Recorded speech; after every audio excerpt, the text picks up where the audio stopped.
ಜಿ5 ಇರುವಾಗ ನೀವು ನಿಮ್ಮ ನೆಚ್ಚಿನ ಶೋಗಳನ್ನ ಎಂದಿಗೂ ಮಿಸ್ ಮಾಡಿಕೊಳ್ಳುವುದಿಲ್ಲ. ಅದು ಸಂಪೂರ್ಣ ಉಚಿತವಾಗಿ. ಸಮಾಧಾನ ಮಾಡ್ಕೊಳ್ಳಿ ತುಳಸಿಯವರೇ, ಇದರಲ್ಲಿ ನಿಮ್ಮ ತಪ್ಪೇನಿಲ್ಲ. ಇಲ್ಲ ಮಾಧವ್ ಅವರೇ, ನನಗೆ ವಿಷಯ ಗೊತ್ತಾದ ತಕ್ಷಣ ನಾನು ಹೇಳ್ಬಿಡ್ಬೇಕಾಗಿತ್ತು. ಆದ್ರೆ ಸಂಧ್ಯಾ ತಂದು ಸತ್ತೋಗ್ತೇನೆ ಅಂತ ಹೆದರಿಸ್ಬಿಟ್ಲು. ನನ್ಗೆ ಅರ್ಥ ಆಗುತ್ತೆ ತುಳಸಿಯವರೇ, ನಿಮಗೂ ಈ ವಿಷಯ ಗೊತ್ತಾಗಿದೆ ಇವತ್ತೇ ಅಲ್ವಾ? ನೀವಾದರೂ ಏನು ಮಾಡೋಕ್ಕಾಗತ್ತೆ? ಆದ್ರೂ ಮಾಧವ್ ಅವರೇ, ನನ್ನ ಹೊಟ್ಟೆಲಿ ಹುಟ್ಟಿ ಇವಳು ಯಾಕೆ ಹೀಗಾದ್ಲು ಅಂತ ನನಗೆ ಗೊತ್ತಾಗ್ತಾ ಇಲ್ಲ. ಎಂತ ಮೋಸ!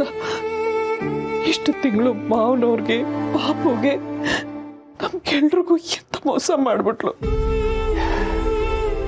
ಏನೋ ಹುಡುಗಾಟ ಅನ್ಸುತ್ತೆ ಅವಳಿಗೆ. ಈಗ ಅಂಥದ್ದೇನೂ ಆಗ್ಲಿಲ್ವಲ್ಲ, ಬಿಡಿ. ಹೀಗ್ ಬಿಡ್ಲಿ ಮಾಧವ್ ಅವ್ರೆ, ಈ ಮನೇಲೂ ಎಲ್ರಿಗೂ ಎಷ್ಟು ನೋವಾಗಿದೆ. ಆ ಕಡೆ ಮಾವನವ್ರಿಗೆ, ಪಾಪುಗೆ ಎಷ್ಟು ಅವಮಾನ ಆಗಿದೆ ಅವಳಿಂದ. ನಿಮ್ದು ಒಳ್ಳೆ ಮನಸ್ಸು, ಏನೇ ಆದ್ರೂ ಬೇಜಾರು ಮಾಡ್ಕೊಳ್ಳಲ್ಲ. ಹಾಗಂತ ಸಂಧ್ಯಾ ಮಾಡಿದ್ದು ತಪ್ಪಲ್ಲ ಅಂತ ಹೇಳಕ್ಕಾಗಲ್ಲ ಅಲ್ವಾ? ಅವಳು ತಪ್ಪು ಮಾಡಿಲ್ಲ ಅಂತ ನಾನು ಹೇಳ್ತಾ ಇಲ್ಲ, ಆದರೆ ಈ ವಿಷಯದಲ್ಲಿ ನಿಮ್ಮ ತಪ್ಪಿಲ್ಲ ಅಂತ ಹೇಳ್ತಾ ಇದ್ದೀನಿ ಅಷ್ಟೇ. ನೀವೊಂದು ಅಸಹಾಯಕ ಪರಿಸ್ಥಿತಿಯಲ್ಲಿ ಸಿಕ್ಕಾಕೊಂಡಿದ್ರಿ. ಎಲ್ಲ ಗೊತ್ತಿದ್ರೂ ಏನು ಹೇಳೋ ಸ್ಥಿತಿಲಿ ನೀವಿರಲಿಲ್ಲ. ಆದ್ರೆ ಮಾಧವ್ ಅವ್ರೆ, ನನ್ನ ಮಗಳು ಯಾಕೆ ಹೀಗಾದ್ಲು ಅಂತ ನನಗೆ ಅರ್ಥ ಆಗ್ತಾ ಇಲ್ಲ. ಎಷ್ಟು ಪ್ರೀತಿಯಿಂದ ಬೆಳೆಸಿದ್ದೆ ಅವಳನ್ನ. ಅವಳು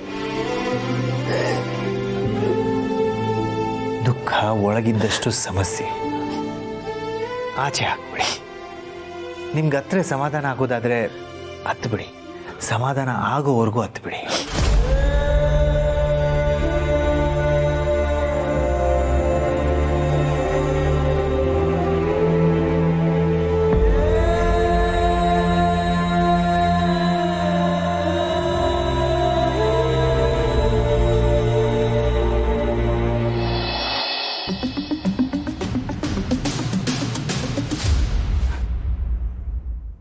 ನೀನಿನ್ನೂ ಸಂಧ್ಯಾ ಬಗ್ಗೆನೇ ಯೋಚನೆ ಮಾಡ್ತಿದ್ಯಾ?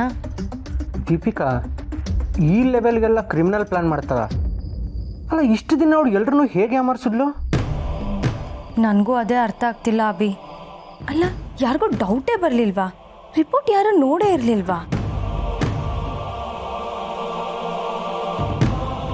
ಏನೋಪ್ಪ, ನನಗಂತೂ ಒಂದೂ ಅರ್ಥ ಆಗ್ತಿಲ್ಲ. ಅಲ್ಲ, ಇವರೆಲ್ಲ ಯಾರು ಅಂತ ನಮ್ಮನೆಗೆ ಬಂದು ಟ್ರಬಲ್ ಕ್ರಿಯೇಟ್ ಮಾಡ್ತಿದ್ದಾರೆ. ಇನ್ನು ಫ್ಯಾಮಿಲಿ ಟ್ರೀಯಲ್ಲಿ ಅವಳ ಹೆಸರು ಬೇರೆ ಸೇರಿಸಿದ್ದಾರೆ. ಇನ್ನು ಅವಳು ಸುಮ್ಮನೆ ಬಿಡ್ತಾಳ? ನನಗಂತೂ ಎಲ್ಲಾದರೂ ಓಡೋಗ್ಬಿಡೋಣ ಅನಿಸ್ತಾ ಇದೆ. ಹಾಗೆಲ್ಲ ಮಾತಾಡಬೇಡ ಅಭಿ, ಇದು ನಿಮ್ಮನೆ, ನೀನು ಯಾಕೆಲ್ಲೋ ಓಡೋಗ್ಬೇಕು? ಆದರೆ ನಂಗೆ ಒಂದು ಅರ್ಥ ಆಗ್ತಾ ಇಲ್ಲ, ತುಳಸಿ ಅಮ್ಮ ಎಷ್ಟು ಒಳ್ಳೆಯವರು, ಅವ್ರ ಮಕ್ಕಳೆಲ್ಲ ಯಾಕೆ ಹೀಗೆ? ನನಗೂ ಅದಕ್ಕೆ ಒಂದೊಂದ್ಸಲಿ ಇವ್ರ ಮೇಲೂ ಡೌಟ್ ಬಂದ್ಬಿಡುತ್ತೆ, ಇವ್ರು ಒಳ್ಳೆತನ ಎಲ್ಲ ನಾಟಕನ ಅಂತ. ಅಲ್ಲ, ಇವ್ರು ಒಳ್ಳೆಯವರು ಅಂದರೆ ಆ ಮಕ್ಳಿಗೆ ಇವ್ರ ಗುಣ ಸ್ವಲ್ಪನಾದರೂ ಇರಬೇಕಿತ್ತಲ್ವಾ? ಏನೋ ಅಮ್ಮ ಬೇರೆ ಯಾವುದೋ ಕೆಲಸದಲ್ಲಿದ್ದು ಇವ್ರ ಕಡೆ ಗಮನ ಕೊಟ್ಟಿಲ್ಲ ಅನಿಸುತ್ತೆ. ಮಕ್ಕಳು ಸರಿ ಇಲ್ಲ ಅಂದರೆ ಬೆಳೆಸೋರ್ಗೆ ಅಲ್ವಾ ಬ್ಲೇಮ್ ಮಾಡೋದು. ಹಾಗಂತ ಅಮ್ಮ ಕೆಟ್ಟವರು ಅಂತ ಅಲ್ಲ, ಬಹುಶಃ ಅವ್ರ ಮೊದಲನೇ ಗಂಡ ಸರಿ ಇರಲಿಲ್ವೋ ಏನೋ. ಇರ್ಬೋದು, ಆದರೂ ಅಮ್ಮ ಅನ್ಸ್ಕೊಂಡು ಆ ತುಳಸಿಯವರು ಮಕ್ಕಳನ್ನ ಸರಿಯಾಗಿ ಬೆಳೆಸ್ಬೇಕಿತ್ತು. ಅವ್ರು ಸರಿಯಾಗಿ ಬೆಳೆಸ್ತಾ ಇರೋದಕ್ಕೆ ಹೀಗಾಗ್ತಿರೋದು. ಇವ್ರು ಮಾಡಿದ ತಪ್ಪಿಗೆ ನಾವು ನರಳಬೇಕು. ಆ ತುಳಸಿಯವ್ರ ಬಗ್ಗೆ ಎಲ್ಲರ ತಲೆಯಲ್ಲೂ ಒಂದೊಂದು ನೆಗೆಟಿವ್ ತುಂಬ್ಕೋಬೇಕು.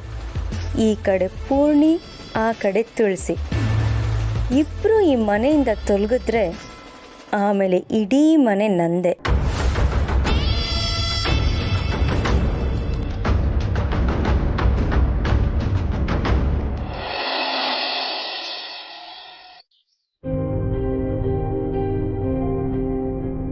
ಏನು ಮಾಡೋದು?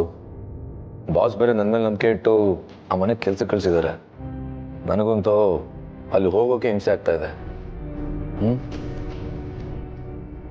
ಮಾಧವ್ ಸರ್ಗೆ ಅಷ್ಟೇ ಸಕ್ಸಸ್ ಬರ್ಬೇಕು.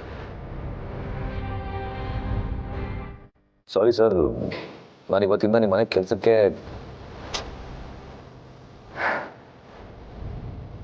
ಡೈರೆಕ್ಟ್ ಬಾಸು ಫೋನ್ ಮಾಡೋದು ಹೇಗೆ?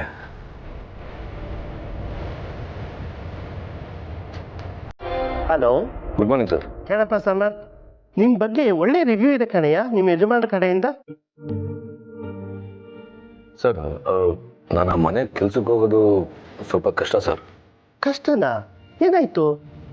ಹಾಗಲ್ಲ, ಅದು ನೋಡಪ್ಪ ಸಮರ್, ಮಾಧವ್ ಸಾರು ನಂಗೆ ತುಂಬಾ ಬೇಕಾದವರು. ಅವರು ನಂಬಿಕಸ್ಥ ಡ್ರೈವರ್ ಬೇಕು ಅಂತ ಹೇಳಿದಕ್ಕೆ ನಾನು ನಿಂಗೆ ಕಳಿಸಿದ್ದು. ಇವಾಗ ಹೀಗೆ ನೀನು ಹೇಳಿದ್ರೆ ಹೆಂಗೆ? ನೋಡಪ್ಪ, ಅಲ್ಲೇನಾದ್ರು ಸಣ್ಣ ಪುಟ್ಟ ಸಮಸ್ಯೆ ಇದ್ರೆ ಸ್ವಲ್ಪ ಅಡ್ಜಸ್ಟ್ ಮಾಡ್ಕೊಂಡು ಹೋಗು. ಆ ಮನೆಗೆ ಬೇರೆ ಡ್ರೈವರ್ನ ಕಳ್ಸಕ್ಕೆ ನಾನು ರೆಡಿ ಇಲ್ಲ. ಸರ್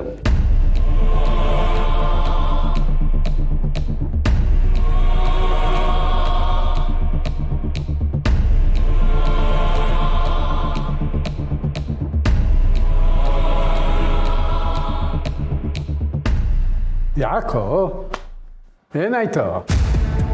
ತಾತ, ನಂಗೆ ಮನೆ ಕೆಲ್ಸಕ್ಕೆ ಹೋಗಕ್ಕೆ ಇಷ್ಟ ಇಲ್ಲ ತಾತ. ಬೇರೆ ಎಲ್ಲಾದರೂ ಸೇರಿಕೊಂಡ್ರೆ ಅಷ್ಟು ಹಿಂಸೆ ಇರಲ್ಲ. ಅಲ್ಲ ಕಣೋ, ಬೇರೆ ಎಲ್ಲೂ ಕೆಲಸ ಸಿಗೋದಿಲ್ಲ ಅಂತ ತಾನೇ ನೀನು ಅಲ್ಲಿ ಸೇರಿಕೊಂಡಿದ್ದು. ನೋಡು ಸಮರ್ಥ, ಮತ್ತೊಬ್ಬರ ಹೊಲದಲ್ಲಿ ಬೆಳೆದಿರೋ ಹುಲ್ಲು ಯಾವಾಗಲೂ ಹಸಿರಾಗೇ ಕಾಣುತ್ತೆ. ಆದರೆ ಹತ್ತಿರಕ್ಕೆ ಹೋದಾಗಲೇ ಗೊತ್ತಾಗೋದು ವಾಸ್ತವ ಏನು ಅಂತ. ಏನು ಮಾತಾಡ್ತಾ ಇದ್ದೀರಾ ತಾತ? ನೀನೆಲ್ಲೇ ಹೋದ್ರೂ ಒಂದಲ್ಲ ಒಂದು ಸಮಸ್ಯೆ ಇದ್ದೇ ಇರುತ್ತೆ ಕಣ. ಆದರೆ ನೀನು ನೋಡೋ ದೃಷ್ಟಿಕೋನ ಬದಲಾದ್ರೆ ಮಾತ್ರ ನಿನಗೆ ಅದರಿಂದ ನೋವಾಗಲ್ಲ.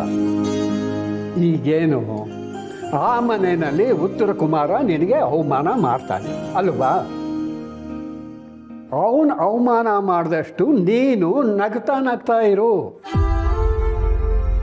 ಅವನ ಉದ್ದೇಶ ಅವನು ಅವಮಾನ ಮಾಡಿದ್ರೆ ನೀನು ಕೋಪಿಸ್ಕೊಳ್ತೀಯ ಅಂತ.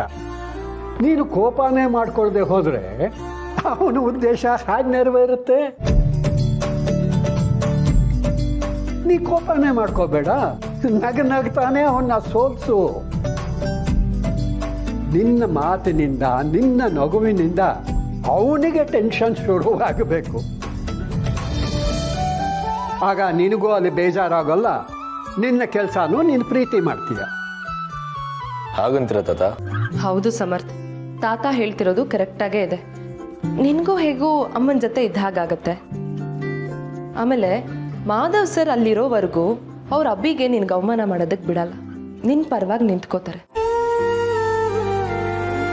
ಆ ಅಬ್ಬಿ ಉದ್ದೇಶನೇ ನಿನಗೆ ಹರ್ಟ್ ಮಾಡಬೇಕು ಅನ್ನೋದು. ಇನ್ನು ಐ ಜಸ್ಟ್ ಡೋಂಟ್ ಕೇರ್ ಅನ್ನೋ ಥರ ಇರು. ನಿನ್ನ ಹೆಂಡ್ತಿಗಿರೋ ಬುದ್ಧಿನಲ್ಲಿ ಕಾಲು ಭಾಗ ನಿನಗಿಲ್ವಲ್ಲೋ. ಒಂದು ಜೋಕ್ ಗೊತ್ತಾ? ಒಳ್ಳೆ ಹೆಂಡತಿ ಎಲ್ಲೂ ಸಿಗಲ್ವಂತೆ. ಸಿಕ್ಕ ಹೆಂಡತಿನೇ ಹೊಡೆದು ಬಡ್ದು ದಾರಿಗೆ ತರಬೇಕಂತೆ. ತಾತ ಸತ್ಯ ಸೋಗಲಾಡಿ. ಈಗ ನೋಡು, ಈಗ ಈ ಕೆಲಸ ಅನ್ನೋದು ಅಷ್ಟೇ ಕಣೋ. ನಮಗೆ ಇಷ್ಟವಾದ ಕೆಲಸ ಅಂತ ಯಾವುದೂ ಸಿಗೋದಿಲ್ಲ. ನಮಗೆ ಸಿಕ್ಕ ಕೆಲಸನೇ ಹೇಗೋ ಇಷ್ಟ ಆಗೋ ಹಾಗೆ ಮಾಡ್ಕೋಬೇಕು. ಎಲ್ಲಿ ಹೋದರೂ ಈ ಅವಮಾನ, ಮಾನಸಿಕ ಹಿಂಸೆ ಇವೆಲ್ಲ ಇಲ್ಲದೆ ಸಂಪಾದನೆ ಮಾಡೋದು ಕಷ್ಟ ಕಣೋ.